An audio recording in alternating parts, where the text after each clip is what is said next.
ఇవాళ మీకు రెండు కథలు చెబుతాను.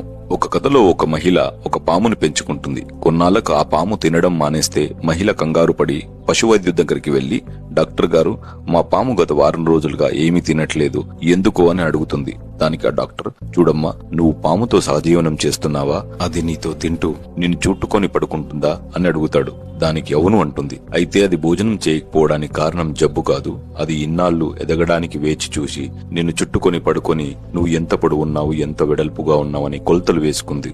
ఇంకొన్ని రోజుల్లో అది నిన్ను తినడానికి నిశ్చయించుకుంది కాబట్టి ఇప్పుడు అది తినడం మానేసింది అని చెబుతాడు. మరొక కథలో ఒక గ్రామంలోని మహిళ తన చంటి పిల్లవాడిని ఇంట్లో వదిలేసి బయట పనిచేసుకుంటూ తిరిగి రాగా తన బాబు ఒంటిపైన రక్తం చూసి, తను పెంచుకుంటున్న కుక్క నోటిలో రక్తం చూసి ఆ మహిళ తన కుక్కే తన బిడ్డను గాయపరిచిందన్న కోపంతో ఆ కుక్కను కొట్టి చంపేస్తుంది. కాసేపటికి ఇంటి లోపలికి వెళ్లగా ఒక విషపు పాము రక్తపు టేరులో ముక్కలు ముక్కలుగా పడి ఉండడం గమనించి, అయ్యో, ఈ పాము నుంచి నా బిడ్డను కాపాడడానికి నా విశ్వాసమైన కుక్క తన ప్రాణాలకు తెగించి పోరాడితే చివరికి దాన్ని చంపేశానా అని బాధపడుతుంది. చెప్పిన రెండు కథల్లో మొదటి కథలో మీ జీవితంలో ఉంటూ మిమ్మల్ని ఎలా మోసం చేయాలా, ఎలా నాశనం చేయాలా అంటూ పాము లాంటి వాళ్ళని గుర్తించడం ఎంత ముఖ్యమో, అలాగే రెండో కథలో చెప్పినట్టు మిమ్మల్ని అన్ని వేళలా సంరక్షించుకుంటూ ఎంతో విశ్వాసపాత్రులైన వారిని తొందరపడి అపార్థం చేసుకుని దూరం చేసుకోవడం కూడా అంతే మూర్ఖత్వం. ఇలాంటి మంచి తెలుగు పద్యాలు, కథల కోసం తప్పకుండా ఫాలో చేయండి.